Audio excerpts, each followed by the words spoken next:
নমস্কার বন্ধুরা, welcome to unicorn. তো মোহনবাগান ডুইং মোহনবাগান থিংস, ভারতীয় ফুটবলের অন্যতম বড় ডিল, হয়তো সব থেকে বড় ডিল কোনো ভারতীয় ফুটবলারকে নিয়ে মোহনবাগান করতে চলেছে ভারতীয় ফুটবলের ইতিহাসে। এবং ভাই, আবারও এক চমক এলো মোহনবাগানের তরফ থেকে, একটা হিউজ ডিল মোহনবাগান করতে চলেছে। তোমাদের জানাচ্ছিলাম যে একটা বড় ডোমেস্টিক সাইনিং কিন্তু মোহনবাগান অবশ্যই করবে, এবং সেখানে নামগুলো নিয়ে আলোচনা করেছিলাম। মেনলি দুটো নাম বলেছিলাম, একটা জিকসন সিং আর একটা আপুইয়া। দুটো প্লেয়ারের উপরই মোহনবাগানের ইন্টারেস্ট ছিল, এবং মোহনবাগানের অ্যাকচুয়ালি সিডিএম পজিশনে হয়তো আর একটা প্লেয়ার লাগতো। তো এইটুকু দিকে ব্যাপারটা এগোচ্ছিল যে হয় জিকসন নয় আপুইয়ার মধ্যে কেউ মোহনবাগানের সব থেকে বড় শাইনিংটা হতে চলেছে, এবং দুজনের উপরই মোহনবাগান ইন্টারেস্ট দেখিয়েছিল। তবে রিসেন্ট টাইমে আপুইয়ার উপর ইন্টারেস্টটা বেশি ছিল, এবং 2-3 দিন আগেও একটা ভিডিওতে এই নিয়ে আমরা আলোচনা করেছিলাম। তবে আজকে এসে ডিল কনফার্ম বলতে পারো। আপুইয়া মোহনবাগানে আসছে। হ্যাঁ, মোহনবাগান কিন্তু আবারও করে দেখিয়েছে যে যে প্লেয়ারটার উপর মোহনবাগানের ইন্টারেস্ট থাকে, গোয়েঙ্কা তাকে নিয়েই ছাড়ে। এর আগে সাহাল থাপাদেরও নিয়ে ছেড়েছিল, হয়তো 1-2 বছর দেরি হয়েছিল। আপুইয়ার ক্ষেত্রেও ব্যাপারটা সেম। তো প্রথমে 2021-22 মরসুমের কথাটা মনে করা যাক। আপুইয়ার জন্য মোহনবাগান ডেসপারেট ছিল। মোহনবাগান আপুইয়াকে নেবার জন্য সব রকম চেষ্টা করেছিল। মোহনবাগানের সঙ্গে সমানে সমানে টক্কর হচ্ছিল মুম্বাই সিটি এফসির। আপুইয়াকে কে নিতে পারে সেটাই দেখার ছিল। এবং সেই সময় আপুইয়া ছিল নর্থ ইস্ট ইউনাইটেড এফসিতে, এবং নর্থ ইস্ট কোন দলে ছাড়বে, কোন দলের থেকে ভালো ট্রান্সফার ফি পাচ্ছে বা কোন দল তাদেরকে ভালো অফার দিচ্ছে, সেটা অনেকটা ম্যাটার করেছিল। এবং সেই সময় নর্থ ইস্ট কিন্তু আপুইয়াকে ছাড়ে মুম্বাই সিটি এফসিতে। ডিলটা মোহনবাগান হেরে যায়, এবং সেটাই হয়তো সঞ্জীব গোয়েঙ্কার কাছে একটা ইগো ব্যাটেল হয়ে গিয়েছিল। এবং 3 বছর পর 2024-25 মরসুমে এসে সেই আপুইয়াকে ঘরে তুলছে মোহনবাগান। এবার মোহনবাগান কিন্তু মুম্বাই সিটি এফসির থেকে রীতিমতো আপুইয়াকে ছিনিয়ে আনছে। মুম্বাই সিটি এফসির কোনো রকম কোনো ইন্টারেস্ট ছিল না আপুইয়াকে ছাড়ার ব্যাপারে। মুম্বাই অবশ্যই আপুইয়াকে রাখতে চেয়েছিল, বাট বাইরের উল্টোপাল্টা রুমোর্স বাদ দাও, যেটা তোমাদেরকে বলেছিলাম যে আপুইয়ার একটা রিলিজ ক্লজ আছে, এবং সেই রিলিজ ক্লজটাকে মোহনবাগান ট্রিগার করছে।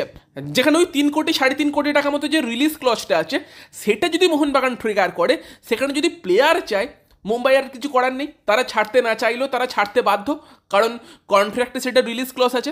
এবং মোহনবাগান কিন্তু সেই রিলিজ ক্লজটাকে ট্রিগার করে আপুইয়াকেও একটা বিশাল টাকার প্রস্তাব দিয়েছে, এবং ওই যে রিলিজ ক্লজটা ছিল সেটাও মোহনবাগান দেবে বলে রাজি হয়ে যায়। ফলে কিন্তু ব্যাপার ছিল আপুইয়া, তার সম্মতি। মুম্বাই একটু আনইন্টারেস্টেড অবশ্যই ছিল আপুইয়াকে ছাড়তে, বাট আপুইয়া কিন্তু লিখিতভাবে মুম্বাইকে জানায় যে মুম্বাই যেন তার রিলিজ ক্লজটাকে ট্রিগার করে তাকে অন্য ক্লাবে যাবার ছাড়পত্র দেয়। মুম্বাইয়ের কাছে আর কোনো অপশান নেই, ছাড়তে না চাইলেও মুম্বাইকে ছাড়তে হবে, কারণ মোহনবাগান লিগালি কিন্তু আপুইয়াকে নিয়ে নিচ্ছে। এবং সেই জায়গাতেই ব্যাপারটা চলে গিয়েছে। আপুইয়া অলরেডি সোমবার দিন মুম্বাইকে কিন্তু লিখিতভাবে জানিয়ে দিয়েছে যেন তাকে ছাড়া হয়, এবং নেক্সট 2-3 দিনের মধ্যে অফিসিয়ালি কিন্তু আপুইয়া মোহনবাগানে সাইন করবে। বাট ডিল কনফার্ম, মোহনবাগান অবশ্যই আপুইয়া সাইন করবে, সব কিছু কথাবার্তা চূড়ান্ত। তো সেখানে কিন্তু আপুইয়া মোহনবাগানে আসছে একদম অবশ্যই কনফার্ম। এবং সেই ডিলটা সম্বন্ধে, মানে কত বছরের ডিল, কত টাকার ডিল, সেই নিয়েও হয়তো আমাদের সামনে আপডেট আসবে, এলে তোমাদেরকে জানাবো। বাট হিউজ ডিল হতে চলেছে, হয়তো ইন্ডিয়ান ফুটবলের সব থেকে বড় ভারতীয় ফুটবলারকে নিয়ে কোনো ডিল এটা মোহনবাগান করতে চলেছে। যেখানে আগের বছরের অনুরোধ থাপাকে নিয়ে করা ডিল বা আনোয়ার আলী সাহালদের নিয়ে করা ডিলকেও কিন্তু এই ডিলটা ছাপিয়ে যেতে চলেছে। সেই লেভেলেরই কাজ কিন্তু মোহনবাগান করেছে। এবার ব্যাপার হচ্ছে যে আপুইয়াই কেন, আপুইয়ার পর মোহনবাগানের ইন্টারেস্টে এলো কিভাবে? তো মোহনবাগানের একটা সিডিএম পজিশনে ভালো ভারতীয় প্লেয়ারের দরকার ছিল, যেখানে গ্ল্যান মার্টিন্স তাকে ছেড়ে দেবে মোহনবাগান। দীপক তাংড়ি, সে যে খুব ভালো মানের ডিফেন্সিভ মিডফিল্ডার সেরকমটা না, অনেক ভুল করে হলুদ কার্ড দেখে। এবং দীপক তাংড়ি, গ্ল্যান মার্টিন্স টাইপের প্লেয়ারদের একটা বড় সমস্যা হচ্ছে তারা সিডিএম, মানে তারা বিপক্ষের খেলাটা ব্রেকই করতে পারে, তবে সামনের দিকে ফরওয়ার্ড পাস দিয়ে খেলাটাকে যে সামনে বাড়ানো, সেই কাজটা কিন্তু খুব ভালো করতে পারে না।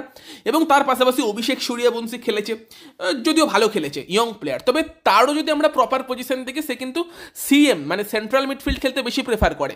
অনুরোধ থাপা সিডিএম রোলে অবশ্যই খেলেছে, বাট তাকেও কিন্তু ওই রোলে খুব একটা ভালো লাগেনি, সেটাও তার প্রপার রোল না। একজন ডিফেন্সিভ মিডফিল্ডারের পাশে একজন ক্রিয়েটিভ মিডফিল্ডারের রোলটা কিন্তু অনুরোধ থাপা বেশি ভালো প্লে করতে পারে। তো সেখানে একজন ভারতীয় সিডিএম এর দরকার ছিল, যেখানে সব থেকে ভালো দুটো অপশন যদি আমরা মার্কেটে দেখি, একজন জিকসন আর একজন কিন্তু আপুইয়া। এবং সেই জায়গাতে দাঁড়িয়ে মোহনবাগানের প্রথম ইন্টারেস্টে জিকসনের ওপরই ছিল। জিকসনকেই মোহনবাগান ট্রাই করছিল, এবার নেবার জন্য কথাবার্তাও শুরু করেছিল। তবে হয়তো আমার মনে হয় যে পরিস্থিতি পাল্টায় আইএসএল ফাইনালের পর থেকে, মানে এইসব কথাবার্তার কাজ তো আগে থেকেই শুরু হয়ে যায় আইএসএল চলাকালীন। এবং আইএসএল ফাইনালে যে মোহনবাগানের মিডফিল্ডকে একদমই চলতে দেয়নি, জনি কাউকের মতো প্লেয়ারকে একদমই চলতে দেয়নি, আপুইয়া ব্রিলিয়ান্ট ফুটবল খেলেছিল এবং সেই ফুটবলটা কিন্তু আপুইয়া খেলেছিল সিডিএম রোলে। ইউএল ভ্যান্ডিপ অ্যাভেলেবেল ছিল না, সিডিএম রোলে আপুইয়া খেলে এবং সেখানে ব্রিলিয়ান্ট ফুটবল খেলে, যেটা একটা মেন কারণ মোহনবাগান কিন্তু আইএসএল ট্রফিটা পায়নি এবং মুম্বাই সেদিন মোহনবাগানকে ডমিনেট করে চলে গিয়েছিল। হয়তো সেই পারফরমেন্সটা দেখার পর থেকেই মোহনবাগান ম্যানেজমেন্টের টার্গেটটা পাল্টায়, আপুইয়ার দিকে তাদের নজরটা যায় এবং তারপর থেকে আপুইয়াকে নেবার জন্যই কিন্তু মোহনবাগান গিয়েছিল এবং ডিলটা মোহনবাগান ফাইনাল করে ফেলেছে। এবার আপুইয়ার উপর ইস্টবেঙ্গলের ইন্টারেস্ট অবশ্যই ছিল, বাট যখন থেকে মোহনবাগান এইভাবে এগিয়ে এসেছে আপুইয়াকে নেবার জন্য, একদম অল আউট গিয়েছে, তখন থেকে মোহনবাগানের ডিলটার জন্য এগিয়েছিল। এবং আমি জানিয়েছি তোমাদের আগের কয়েকটা ভিডিওতে যে মোহনবাগান আপুইয়ার জন্য যাচ্ছে। অনেক ইস্টবেঙ্গল ফ্যান এসে আমাকে কমেন্টও করেছে যে আপুইয়া ইস্টবেঙ্গলের ডান ডিল। আমি তাদেরকে বারবারই বলেছি যে আপুইয়া মুম্বাইতে আছে, এখনও কোথাও ডান ডিল হয়নি এবং কোথাও না কোথাও মোহনবাগান সেই সময় কিন্তু এগিয়েছিল।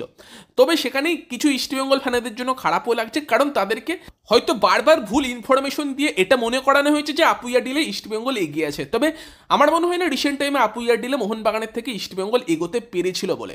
অত সেখানে অনেক জায়গা থেকে ইস্টবেঙ্গল ফ্যানেদের বিভ্রান্তও করা হয়েছে এই ব্যাপারে। তবে অবভিয়াসলি মোহনবাগান যখন থেকে ইন্টারেস্ট ছিল, মোহনবাগানে কিন্তু এই ডিলটা এগিয়েছিল, মুম্বাইও ছাড়তে আগ্রহী ছিল না এবং সেই জায়গায় কিন্তু এসে মোহনবাগান আপাতত রিলিজ ক্লজ ট্রিগার করে সেটা তারা কিন্তু ডিলটাকে কনফার্ম করে ফেলেছে। এবার আপুইয়া আসে, মোহনবাগানের লাভটা কী হবে? সিডিএম পজিশনে কিন্তু আরও একটা অপশান বাড়বে। মিডফিল্ডে কিন্তু মানে ভারতের প্লেয়ারদের নিয়ে সব থেকে ভালো একটা মিডফিল্ড মোহনবাগানের কাছে থাকবে, যেখানে অভিষেক সূর্যবংশী, আপুইয়া, দীপক তাংড়িও থাকবে, তার সঙ্গে তোমার শাহাল আব্দুল সমাদ, অনুরুদ্ধ থাপা। অপশান তো অনেকগুলো আছে ইন্ডিয়ান প্লেয়ারদের নিয়ে এবং সেই জায়গাতে মোহনবাগানের এই মিডফিল্ডটা কীভাবে সামনের মরসুম কুক করে সেটাই দেখার। বাকি কি মোহনবাগান টিমে আর বিদেশি কোনো মিডফিল্ডার আসতে পারে? জাভি মার্টিনেজ, সে কি মোহনবাগানে আসছে?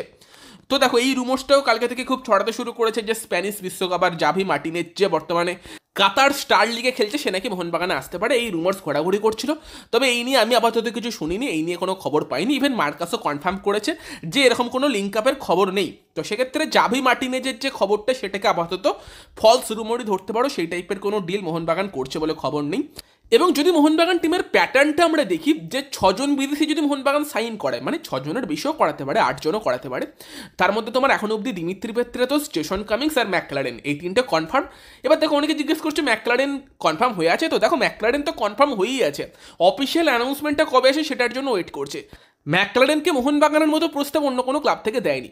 এবার অফিসিয়ালি সিগনেচারটা হয়েছে কিনা সেই খবরটা এখনও আসেনি, বাট ম্যাকলারেন মোহনবাগানে আসছে সেটা তো ধরেই রেখেছি আমরা অনেক দিন থেকে। তো সেখানে ম্যাকলারেন, দিমি পেত্রাতোস এবং জেসন কামিংস, সেই 3 জন আছে।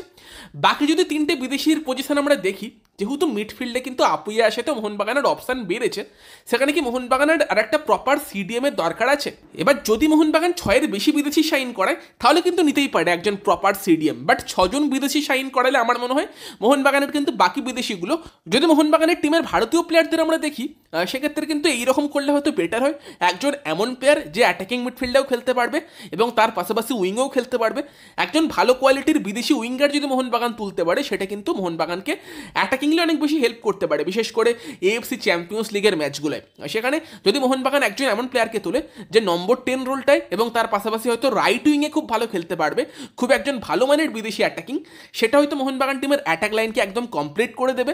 এবং যেহেতু সিডিএম পজিশনে বা সেন্ট্রাল মিডফিল্ডে মোহনবাগানের কাছে কোয়ালিটি ভারতীয় অপশান আছে, সেখানে আপুইয়া আসছে, দীপক তাংড়ি দরকারে কাজ চালিয়ে দিতে পারে, অভিষেক সূর্যবংশী তার উপরে ভরসা করতে হবে, সে যেরকম ফুটবল লাস্ট মরসুম খেলেছে।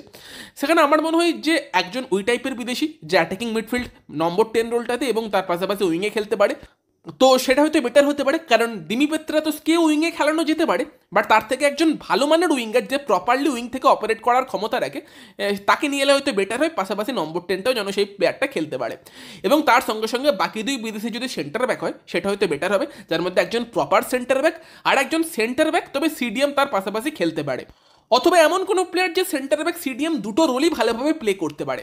তাহলে হয়তো মোহনবাগানের যদি 6 জন বিদেশির সঙ্গে মোহনবাগান যায়, পুরো বিদেশি সেটআপটা ইন্ডিয়ান প্লেয়ারদের নিয়ে কমপ্লিট লাগবে, টিমটাতে কোনো রকম দুর্বলতা খুঁজে পাওয়া মুশকিল হবে। তো আমি সেটাই এক্সপেক্ট করছি। বাকি 3 বিদেশির মধ্যে একজন উইঙ্গার কাম নম্বর 10 আর একজন প্রপার সেন্টার ব্যাক আর একজন সেন্টার ব্যাক এবং সিডিএম দুটো রোলই খেলতে পারে সেই টাইপের প্লেয়ার। দেখা যাক শেষ অবধি মোহনবাগান বাকি 3 বিদেশি কোত্থেকে নিয়ে আসে এবং কাদের নিয়ে আসে। অবশ্যই মলিনার একটা ইনভলভমেন্ট থাকবে, মলিনাই হয়তো আনবে এবং হতে পারে 3-এর বেশি বিদেশিও আসতে পারে, সেই পসিবিলিটিও থাকছে। বাট যেহেতু আইএসএলে 6জনকেই রেজিস্টার করানো যাবে, সেই হিসেবে আমি আলোচনা করার চেষ্টা করলাম এটা। এবার তোমাদের মতামত জানিও যে তোমরা কতটা এক্সাইটেড মোহনবাগানের বাকি সাইনিংগুলো নিয়ে, এবং এই আপুইয়ার মতো একটা বড় ডিল ক্র্যাক করায় তোমরা কতটা খুশি সেই নিয়েও কমেন্টে মতামত জানাতে ভুলবে না। ভিডিওটা ভালো লাগলে ভিডিওটাকে লাইক করে দিও, শেয়ার করে দিও, আমাদের চ্যানেলে প্রথমবার এলে আমাদের চ্যানেলটিকে সাবস্ক্রাইব করে তার পাশের বেল আইকনটাকে অন করে দিও। তো চলো গাইস, সেই ভিডিওতে এই পর্যন্তই, বাই বাই।